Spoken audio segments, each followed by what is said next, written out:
Највисоките цени на дрвото досега се голема инспирација за кратците на дрва.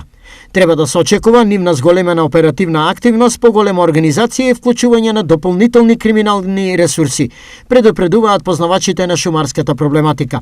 Нормално е во вакви услови со пазарот на дрва во државата да се очекува вистински напад на шумите од страна на дрвократците.